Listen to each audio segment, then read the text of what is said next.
La chapelle Notre-Dame du Manéguène est dédiée à la Vierge Marie. Nous pouvons le voir, elle tient l'enfant Jésus. C'est une chapelle qui est liée au culte de la fécondité depuis son origine. Avant, cette chapelle était appelée Notre-Dame des Fortes. La procession se déroule à l'issue du pardon. Nous invitons les couples de mariés, soit de l'année, soit qui fêtent un anniversaire de mariage, à porter le costume traditionnel breton de la région et à se joindre à nous pour faire une procession en direction de la chapelle Saint-Michel qui se trouve juste un peu plus haut.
À la toute fin de cette procession, nous avons la bénédiction des enfants effectuée par le prêtre, donc devant la chapelle.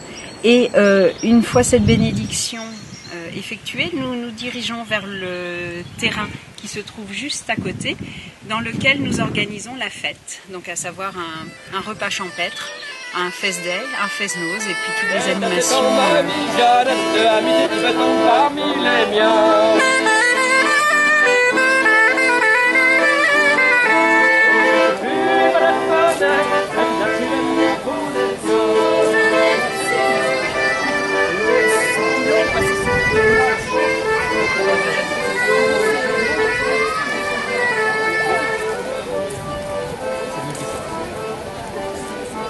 Nous avons énormément de chance aux Amis du Manéguène, c'est de compter plus de 150 bénévoles entre la gare de la Chapelle et le week-end de la fête.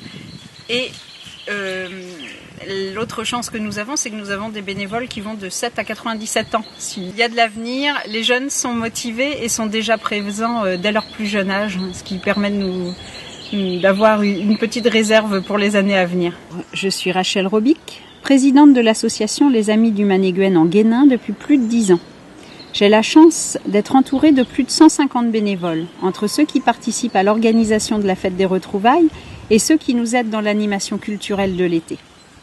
Cette association est née en 1972 et depuis cette date, tous les étés ou presque, la fête des retrouvailles se déroule à la suite du pardon Notre-Dame du Manéguène, chaque 3e dimanche de juillet. Le site même de la butte du Manéguène attire tout au long de l'année de nombreux visiteurs, marcheurs et randonneurs.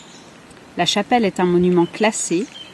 Après les restaurations effectuées dans sa quasi-totalité, il me paraissait inconcevable de laisser fermer une chapelle aussi flamboyante sans être ouverte aux visiteurs.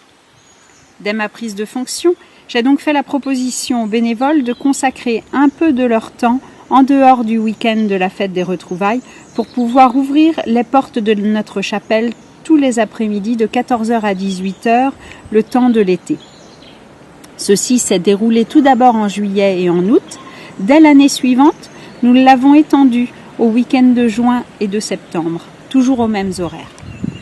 Ouvrir les portes et accueillir tous ceux qui viennent à la rencontre de notre chapelle et de son histoire permet aux gens du cru, membres de l'association, d'aider à l'animation culturelle estivale de la commune. Cette action nous permet d'accueillir entre 1500 et 2000 personnes dans notre chapelle tous les étés. Il est important de souligner l'intérêt des visiteurs pour le patrimoine religieux et son histoire.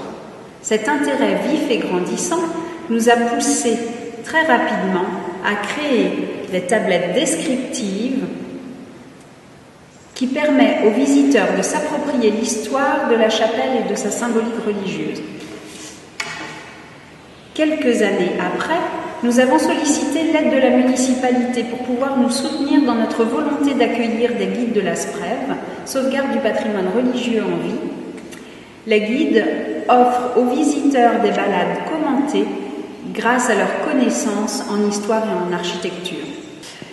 L'ouverture de notre chapelle s'accompagne le plus souvent d'une exposition d'artistes, peintres locaux ou de photographes, mais aussi de concerts que nous organisons en juin et en septembre pour ouvrir et clôturer la saison.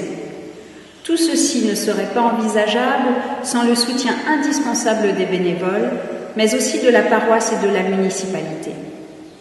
Ainsi, avec l'énergie de chacun et le don d'un peu de temps, l'ouverture de notre chapelle permet une animation culturelle riche sur la paroisse et la commune de Guénin. Grâce aux concerts, aux expositions et par la simple ouverture de la chapelle. Quelle a été l'idée de mettre en place ces panneaux ? Il fallait répondre à la demande des visiteurs d'en connaître un peu plus sur la chapelle, même si nous faisons l'effort de l'ouvrir pendant 4 mois l'été. Tout le long de l'année, lors de la venue des randonneurs ou des marcheurs, quelques informations leur permettent de pouvoir accéder au moins par le texte à l'intérieur de la chapelle. Et ce travail a été fait conjointement avec la paroisse et le diocèse. Tout ceci démontre aussi que grâce à l'envie de faire vivre notre chapelle bien au-delà de la fête qui suit le pardon, nous exprimons ainsi le besoin de toujours mettre en valeur la tradition bretonne par la musique, les costumes, la danse, l'histoire et par la convivialité autour des repas que nous partageons lors de ces fêtes. Le dynamisme des bénévoles fédère bien au-delà de notre simple association.